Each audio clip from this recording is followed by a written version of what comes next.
Don't tell me you've never heard of the Millennium Falcon. It's the ship that made the Kessel Run in less than 12 parsecs. A heavily customised YT-1300 freighter, it had a number of owners during its life, being used for smuggling cargo and even as a symbol of the rebellion against the Galactic Empire.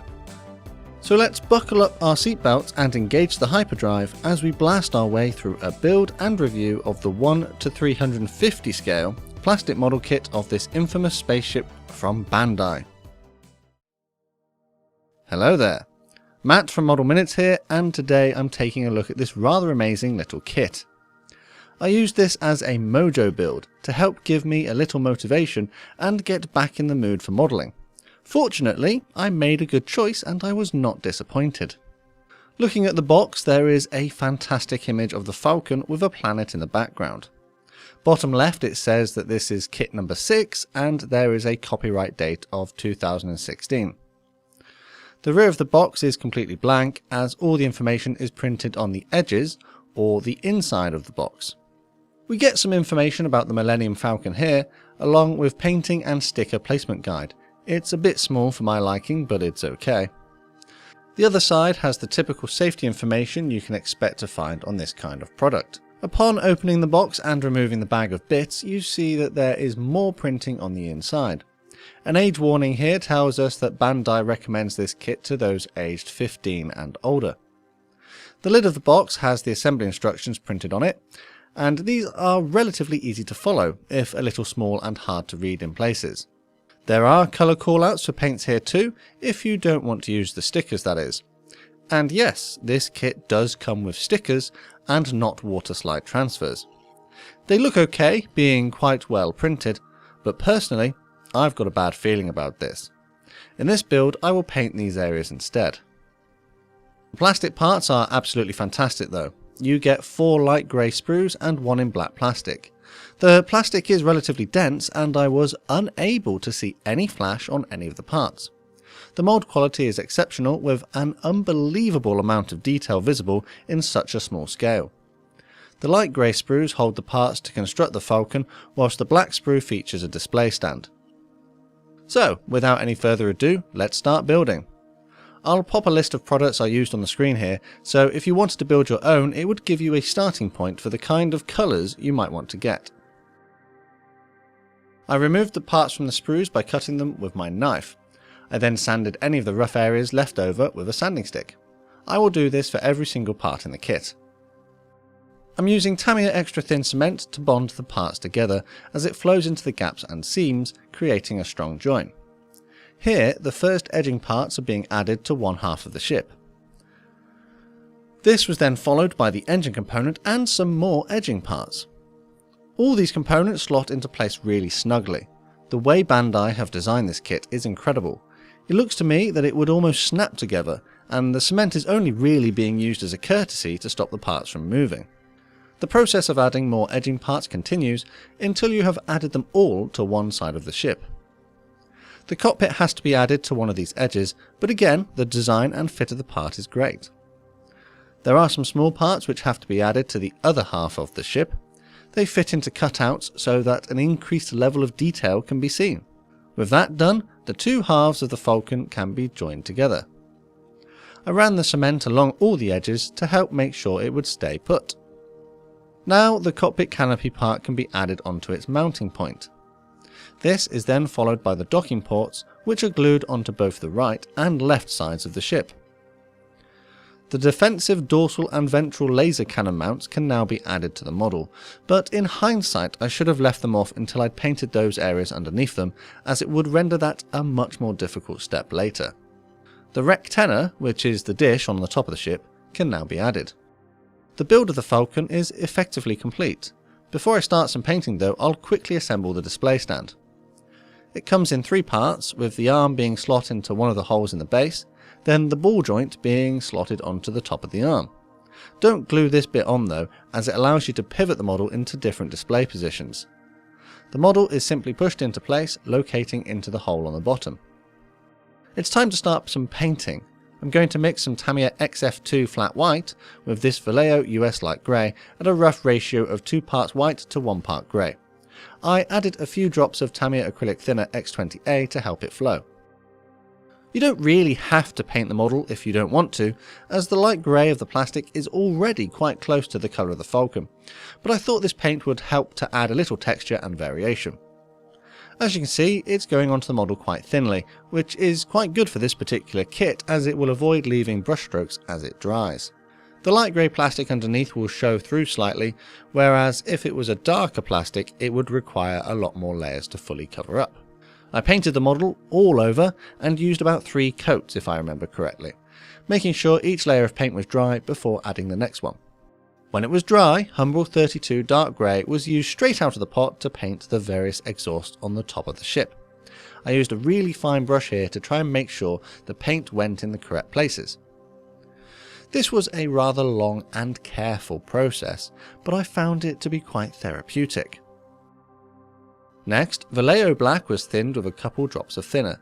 This is my first time using some more of the Vallejo range, and I'm impressed with the colours and the way it applies to the models.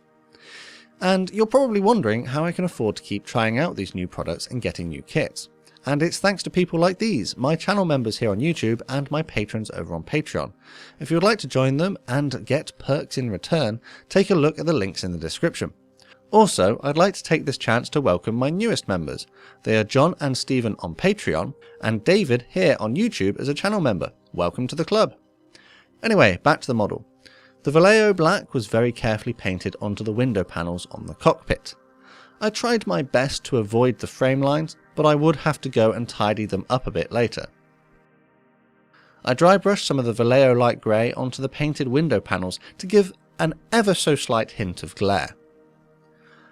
Tamiya Flat Red XF7 was mixed with a little of the Vallejo Matte Black to create a crimson colour ready for the panels on the ship. I did this by eye, adding more red as originally I'd used too much black. In hindsight, it should have probably been about 1 drop of black to 9 drops of red. Using a fine brush, I then went over all the panels on the ship that needed this red colour. I would apply about 2 layers of this paint to each area. Tamiya Sky Grey XF19 was thinned with a few drops of the thinner, and then this was also applied to various panels on the Falcon using the same method as the red paint previously. Vallejo Medium Flesh Tone was the next paint to be used, again being thinned slightly then brushed onto the panels which required a yellow colour. Vallejo Aluminium was dry brushed onto the model when all the previous paints were dry. I put the paint on a paper towel, applied it to the brush, then removed the excess. I then brushed this residue over the entire model, focusing on some areas more than others, particularly those which would see use, like the docking ports. This should help to give a slightly metallic effect and bring forward some of those amazing details. I repeated this process with Humbrol 25 Blue Matte Acrylic, but this time focusing on the engine area. This is to give the impression that the engine is on and the light is being reflected by the various panels in those areas. Next, I made my own wash from this Humbrol 33 Matte Black Enamel and White Spirit. For more information on this wash, I made a tutorial video about it, which you can find on my channel. I brushed the wash over the entire model, paying particular attention to areas like the exhaust and weapons to add contrast and shade, helping to further enhance those amazing moulded details. I didn't bother removing the wash afterwards, instead opting to leave it all on there and give a slightly darker and grimier look. A black pastel had some of its dust carefully shaved off, and I then loaded this dust onto a dry paintbrush and started streaking it in various areas to give the impression of exhaust stains. I focused on the areas around the engines and other panels which might have had a leak of some kind. And with that step done, I'm calling this Mojo build of the Bandai Millennium Falcon in 1:350 scale done. Before I finish off this video with my own personal review of the kit, let's talk about the history of the model. This kit was tooled back in 2016, so it's not particularly old, and I think that shows in the fantastic details, complete lack of flash and really well fitting parts. In essence, the kit I've got here is the first edition, but a more recent version, as number 15 in the range, was released in 2019, seemingly to be more marketed with the Empire Strikes Back text on the box. Speaking of versions, I think one of the main identifiers for which film this model represents is by the condition of the rectenna dish. Round like the one on this kit means that it's from before the Battle of Endor, as it was snapped off and replaced by a rectangular one, or it's from after 34 ABY, where it was once again replaced with a circular one. I've heard in various places that this kit has some inaccuracies to certain details on some of the film versions of the model, but personally I wouldn't be able to find them. After all, in science fiction, most things can be explained or accounted for in some way or another if they need to be, through some careful storytelling. Let's talk about the price of this model kit. When I purchased this in a shop about 2 years ago, I paid £7 for it, which in my opinion is a reasonable price for such an amazing kit. At the time I made this video though, it would seem that these kits are quite hard to get your hands on in the UK, with some examples retailing for around £15 or more, which to me just seems a little too much for this particular kit. Fingers crossed more of these come onto the market and the price drops. Moving on to the build of the kit, this was almost effortless, taking a short amount of time to complete with all the parts fitting together perfectly. Painting was a little more complicated, particularly with those various panels needing their individual colours, but it wasn't too hard. Ultimately though, I'm super pleased with how this one turned out. It might not be the most complicated kit in the world, but with a little work you can make it look fantastic. So, would I recommend this kit? Well, I think there's an obvious answer to that question. This is one of those models that if you're a fan of Star Wars or anything sci-fi, you shouldn't simply want it. You absolutely need it. And with that, I think it's time to end this one.